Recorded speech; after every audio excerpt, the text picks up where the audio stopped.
Welcome to Voices for a World Free of Nuclear Weapons, Fireside Chat Fridays. We are almost ready to start our series 2 in our Fireside Chats. We will have Monica Willard joining us today, and we are almost ready to start our broadcast. Welcome again. Please feel free to drop comments and questions in the chat as we move along through the session. As we all know, today is the day for the entry into force of the Nuclear Ban Treaty, and Monica will be talking to us a little bit about that as well. So please bear with us, and we will be with you shortly.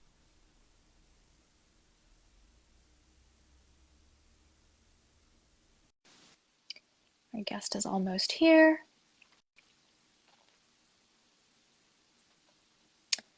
We will do a quick introduction once she is with us, and then we will jump right into our questions.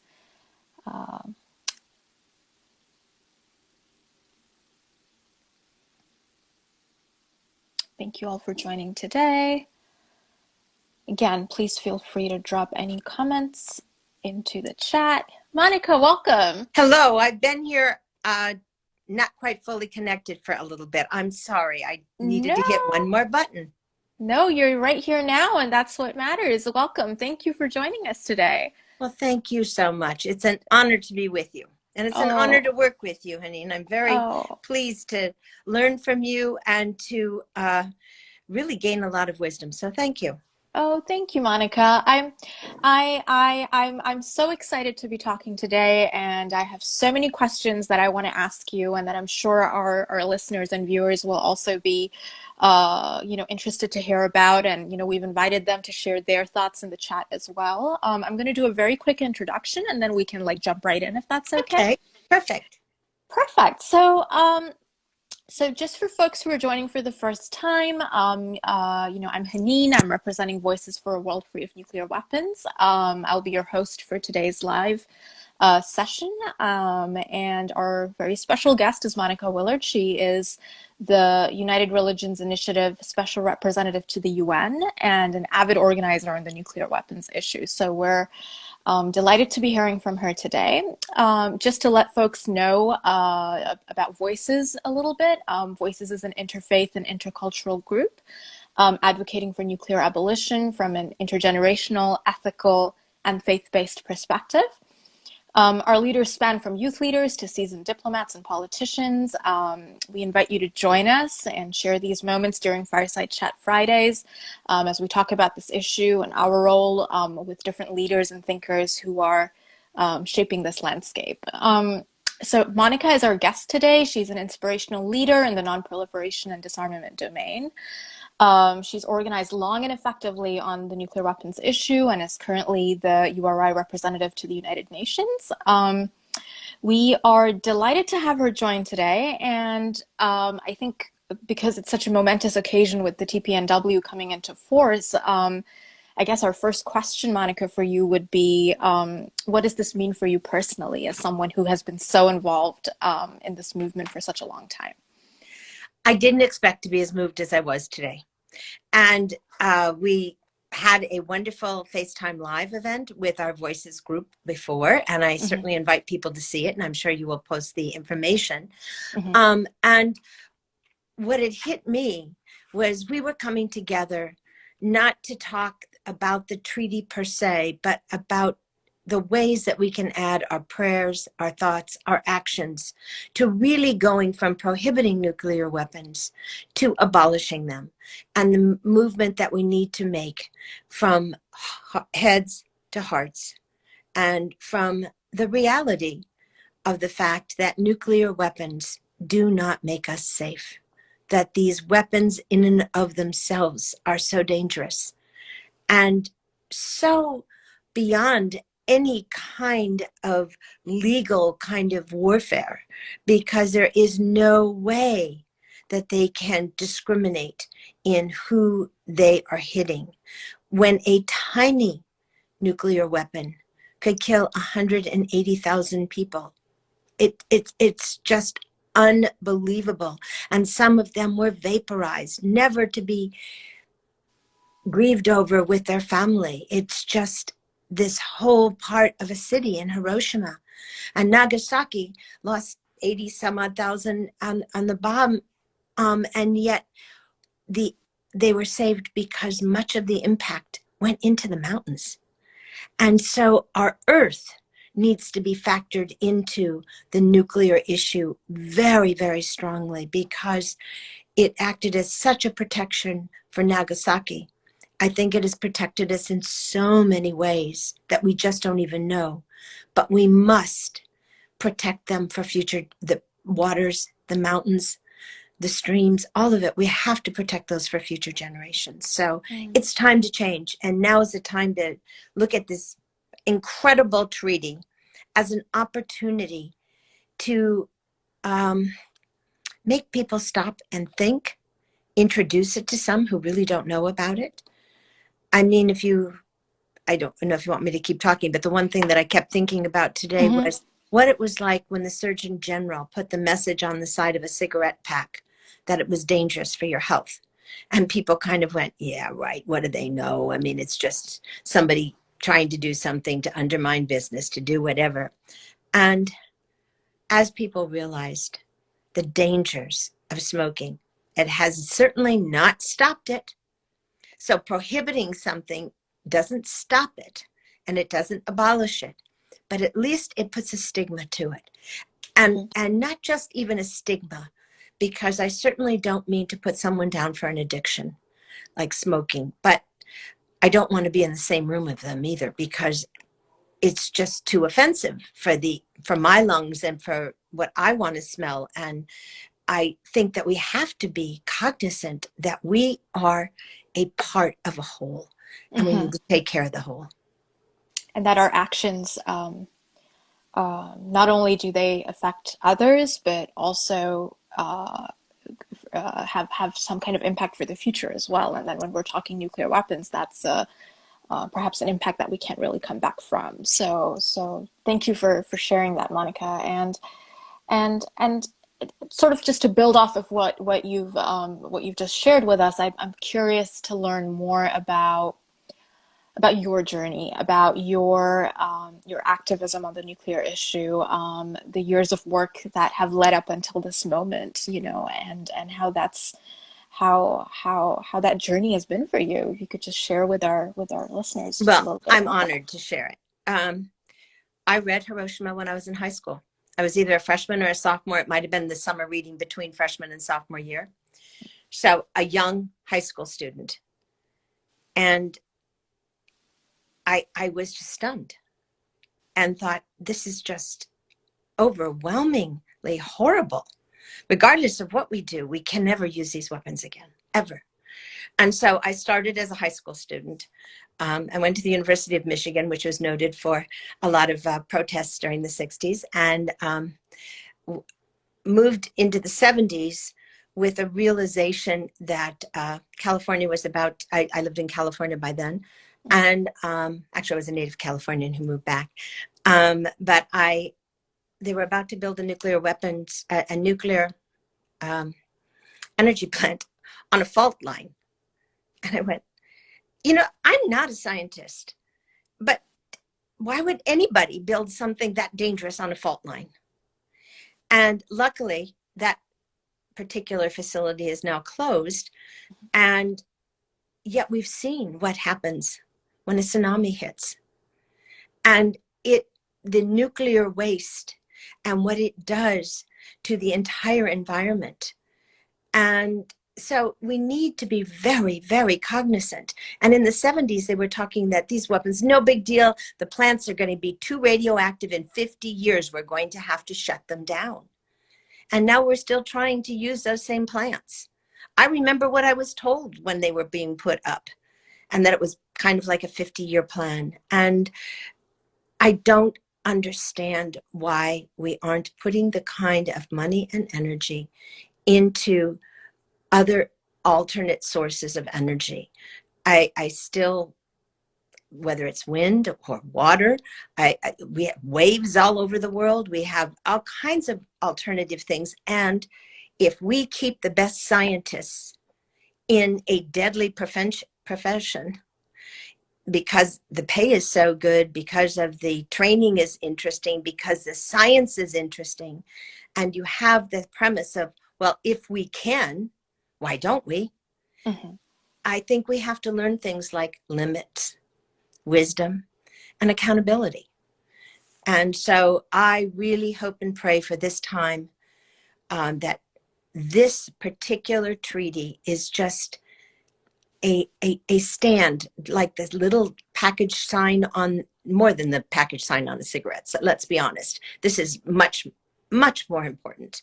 But it's that idea of waking up.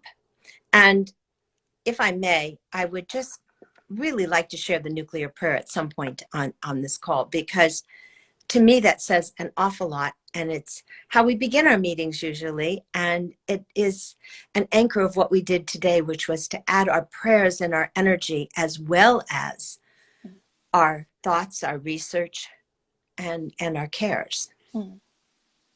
No, absolutely. We'll for sure have a moment to share the prayer. Perhaps towards the end, maybe That that's would be something great. that you can leave us with, and leave our listeners with, to really ponder over as we go about the rest of our day.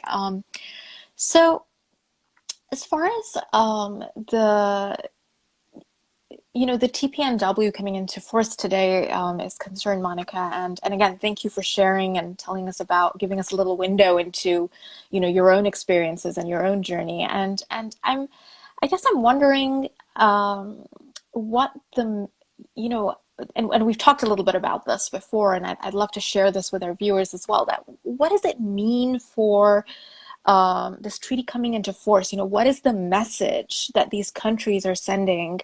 What is the intention that they are setting in taking this momentous step? What's your what are your thoughts on that? A number of them, but I need to backtrack just a minute, because I left out the most important part of my journey. And that was in the 80s, on the 40th anniversary of Hiroshima and Nagasaki. There was a project, and it actually started 3 years before. And it was called the Ribbon. And the ribbon was a cloth panel. I have one behind me, which, let me see if I can. Oh, we would love to see it. This particular panel has a wonderful story, but Oh, it grew wow. out of putting on cloth what you could not bear to think of as lost forever in the event of a nuclear war. And Justine Merritt was an embroiderer, and she said, how can I embroider when there are nuclear weapons? I have to be doing something. And she said, how can I get people involved? And she asked them to put on cloth, 1 meter by 1/2 meter, with ties on each corner, so that the hopes, dreams, and prayers of one person could be tied on to another, by answering the question, what can you not bear to think of as lost forever in the event of a nuclear war? Wow. An artist did this one, and this particular panel actually was hung in one of the tents that was the NGO forum for the Earth Summit. I thought the Earth in the middle of it was a particularly valid one for the Earth Summit. Yeah. And I think that's something we have to really take in mind. What is it that we can't bear to think of as lost forever? Our Earth as we know it. And not that things don't need to change in many ways, but to see know that there was a nuclear exchange. The consciousness needs to embrace the fact that this is way too dangerous and way too important not to take immediate steps to change some of the dangers around our nuclear weapons as they stand right now. So I'm going to turn this back around, I think. That is beautiful, Monica. Thank you for sharing that beautiful piece of embroidery. And that was what brought me to the UN. because the ribbon turned into the ribbon around the Pentagon, and it went around the Pentagon, over the the bridge in Arlington, down both sides of the mall, and ended up at the Capitol In Washington, in D.C. Washington, Wow. D.C.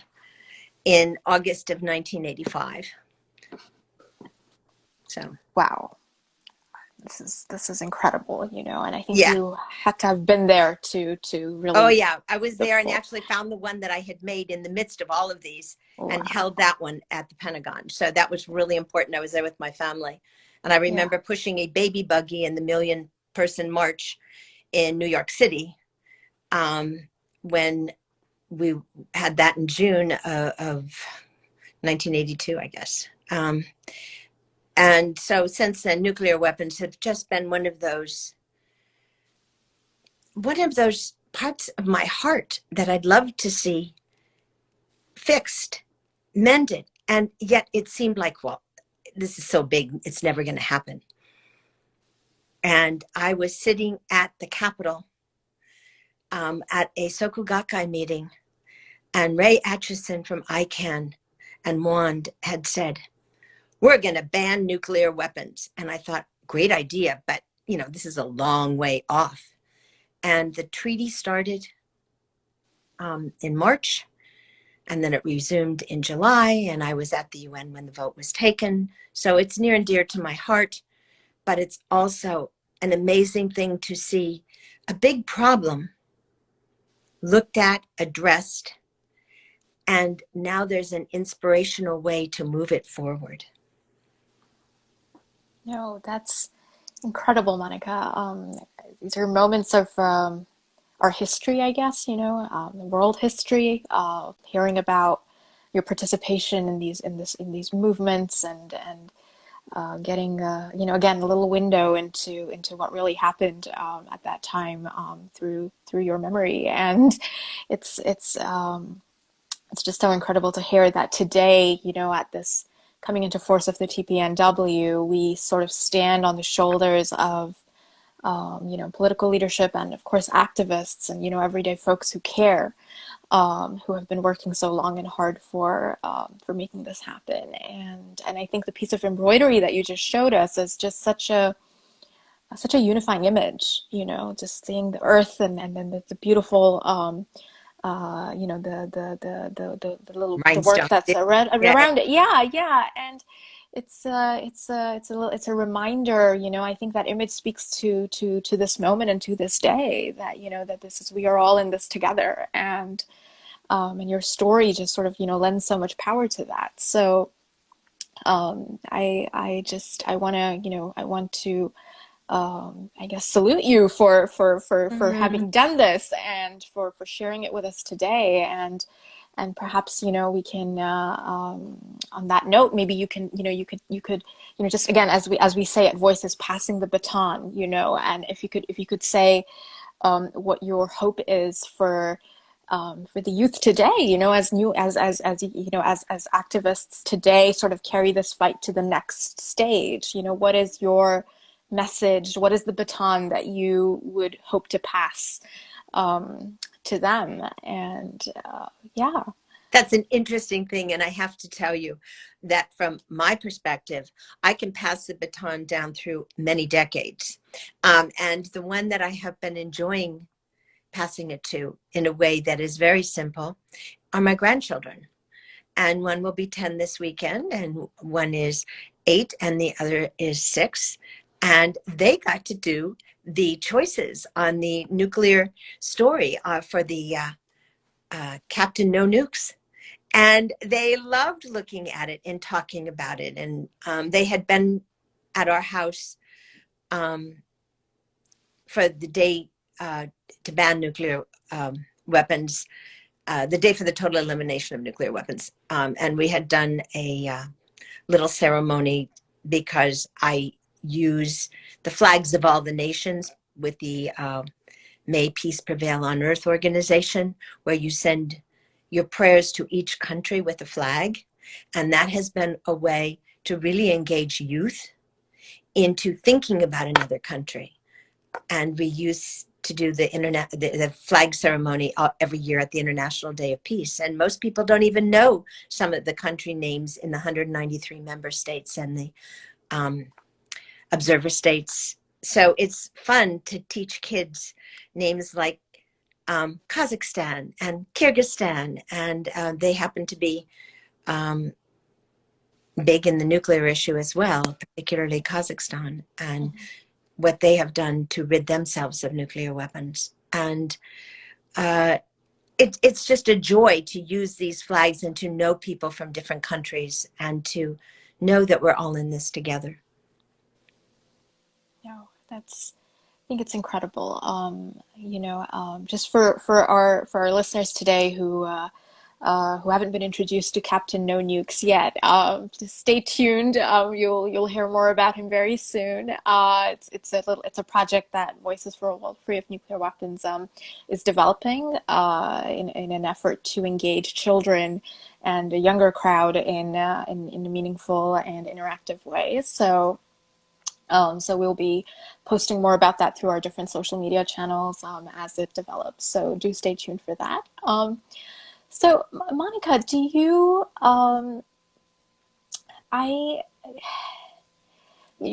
there's so much richness in what you have shared and, in the journey that you've talked about. And I guess, and also for me personally, just in the embroidery that you shared, I felt like there's just it's such a simple but powerful act of resistance almost, whereas when we think about nuclear weapons, so often it's such an insurmountable, huge kind of an adversary that it's very easy to feel disheartened and to feel defeated almost, by what they represent, and then feeling that, simple acts of creativity, acts of coming together, of unity, and the celebration, for example, like what Voices hosted today, and I know many other organizations in this community are continuing to host throughout the day.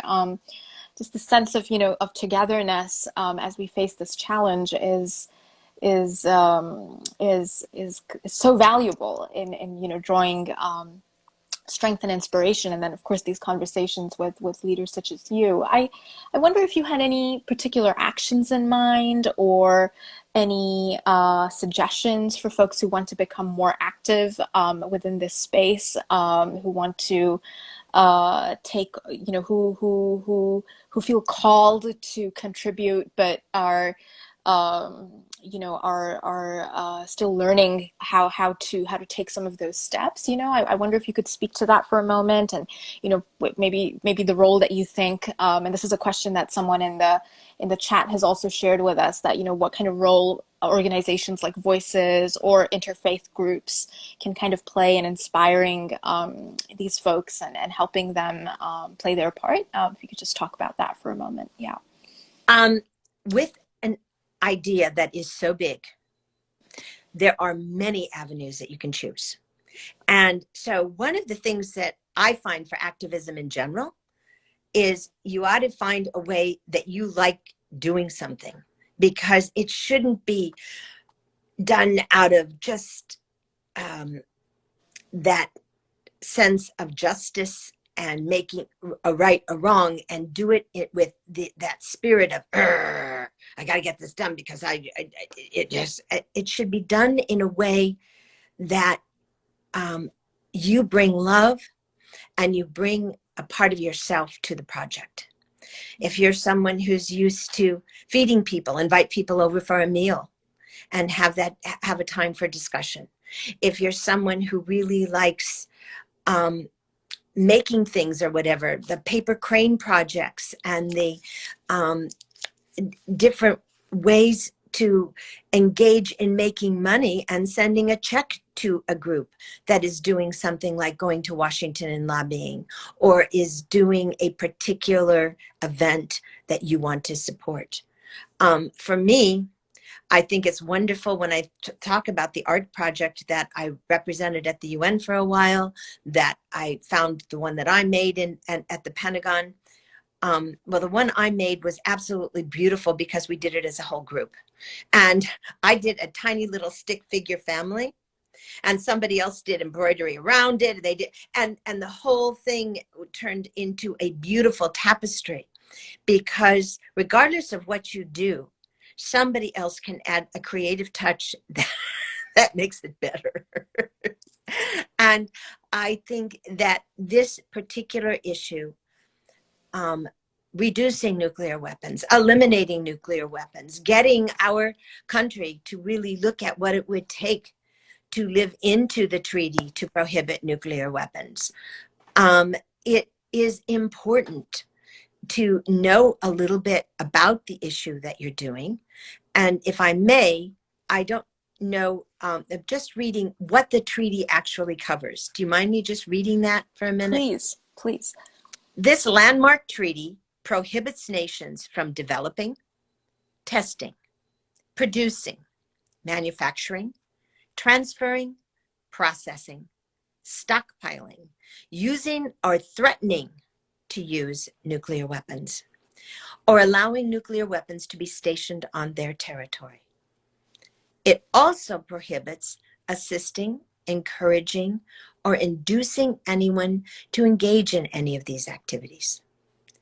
So that kind of sums up the treaty in what it actually is prohibiting and encouraging. Abolishing is not in there. So we have a long way to go before we rid the world of nuclear weapons. And quite honestly, even prohibiting them is a huge step.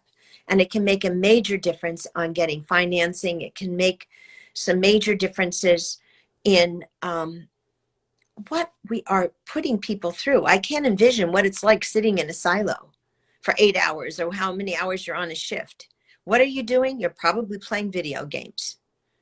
And if you're playing video games, you can shoot something without thinking. I mean, you know, this is what you're trying to do. You're trying to launch it. You're trying to destroy things. We have a generation that's grown up, and I happen to say I love them, the Star Wars movies, but we have watched as people stood back and said, oh, there went a planet. Now, what would happen if we actually stood and said, holy cats, what would it mean to have a planet blow up? And the scale of what these weapons can do, the amount of nuclear warheads that are available, and 95% of it is between, at least, well, maybe it's 92. It's in the 90s. It's between Russia and the United States. Those are the two countries who have most of the warheads in the world. And so to try to do anything bilaterally by bringing in somebody else that has 5, 15, 20, I mean, it doesn't even begin to make sense. And there was another piece of good news that came out, was that President Biden has committed to re-engaging in the New START treaty with Russia.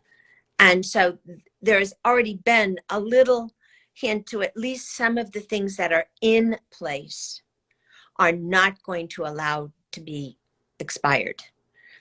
And we still need to look at the Nuclear Nonproliferation Treaty. But part of that treaty, a big part of that treaty, is getting those that have nuclear weapons to reduce to zero, as new people do not start with them. But the emphasis has always been on the other. It's time that we look at ourselves. It's time that we look at the world as a valued place throughout. And it's time that we realize that these are too dangerous to even think that it's a glorious thing, because it should be not just prohibited, but absolutely scorned. It is something that is so dangerous that we have to change our mindset on it. And actually, there was a book that came out this summer that was discussed on Voices, and I read it, or maybe it came out in the spring, The Fallout, and dealing with the propaganda that went along with using the nuclear weapons for World War II. And there's a part of me that has always thought, how could we have done it? Da, da, da, da, that's terrible. There is a reality it was done. And one of the realities that has not been given enough credence in my mind is the fact that the people of Japan have worked so well with the United States since then.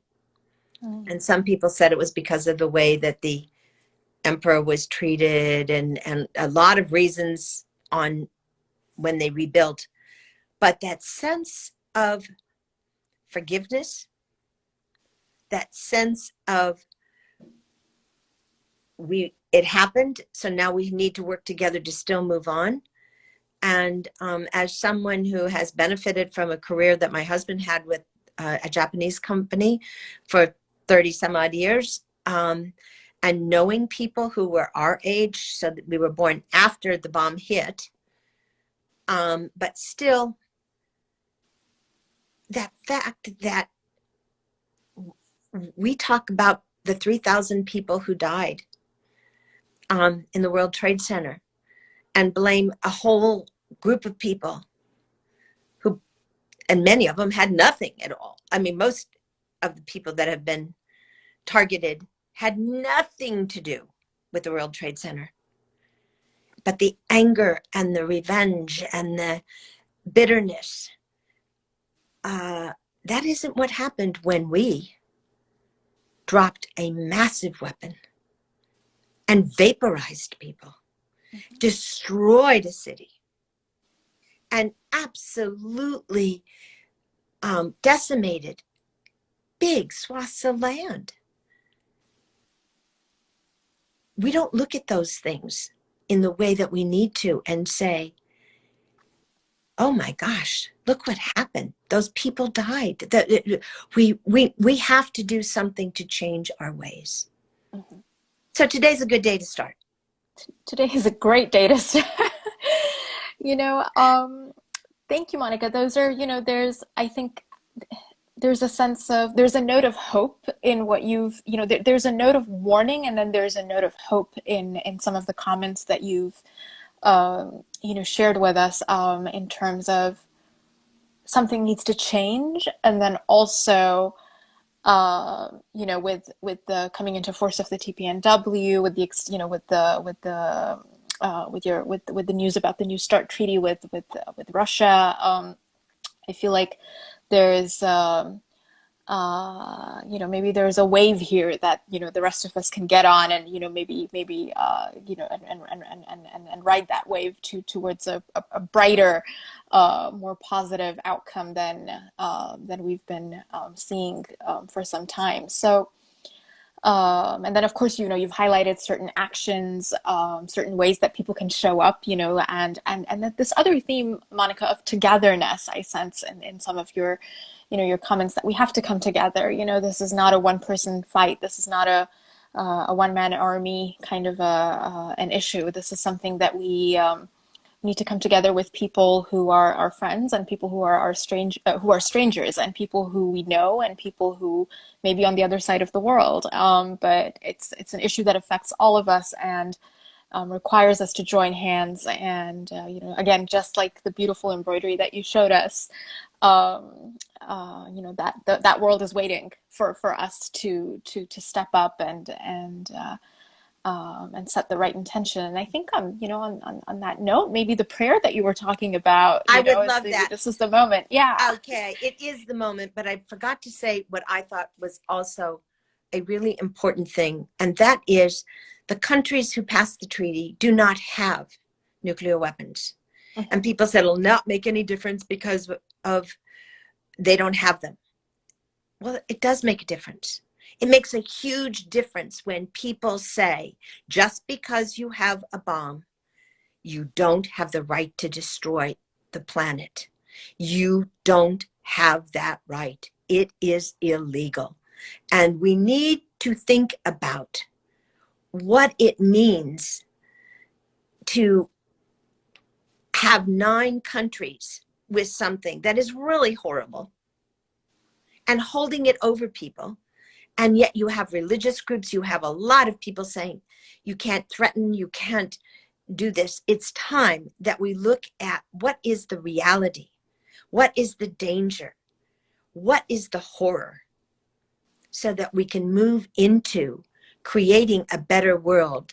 And because I've been at the UN, I just want to plug the Sustainable Development Goals, because we do have some outline that the countries have come together and built common grounds and addressed important issues like poverty and hunger and safe cities and education and the girl child. And there's, 17 SDGs, and they all have all kinds of things underneath them.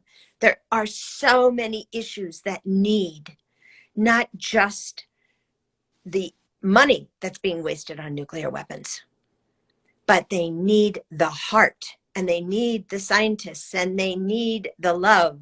And so it's not like we don't know where to go. There are many, many good paths to take. And nuclear weapons elimination would be one of those huge, huge burdens that would make a difference. And it doesn't disconnect with jobs either.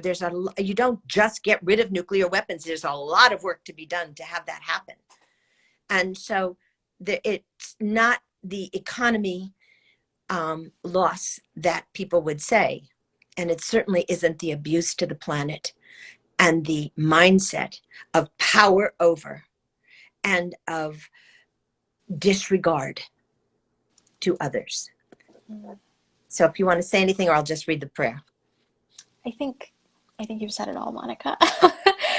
Thank you. And we'll share the prayer, and then we'll conclude. And I just want to thank our viewers for tuning in, and for those of them who may be watching this as a recording after the live broadcast is over. So thank you again, Monica, and we'll just join with you in this prayer right now. Well, thank you, and look to Voices for some ideas. And there are a lot of other organizations that are also dedicated to this, and there's no lack of space for any of the viewers' creativity and dedication. So I'm going to share the nuclear prayer, because to me this holds a lot. And it was written by the founder of Voices, but he was also the founder of the United Religions Initiative. He was the former Episcopal Bishop of the state of California, and he's the Right Reverend William Swing. The nuclear prayer. In the beginning and the end are in your hands, O Creator of the universe. And in our hands, you have placed the fate of this planet. We who are tested by having both creative and destructive power in our free will turn to you in sober fear and in intoxicating hope. We ask for your guidance and to share in your imagination in our deliberations about the use of nuclear force. Help us to lift the fog of atomic darkness that hovers so pervasively over our earth, your earth, so that soon all eyes may see life magnified by your pure light. Bless all of us who wait today for your presence, and who dedicate ourselves to achieve your intended peace and rightful equilibrium on earth, in the name of all that is holy and all that is hoped. Amen. Thank you, Monica. Thank you so much. Thank you. Thank you to everyone who tuned in. We'll be posting this video shortly. Bye. Bye-bye.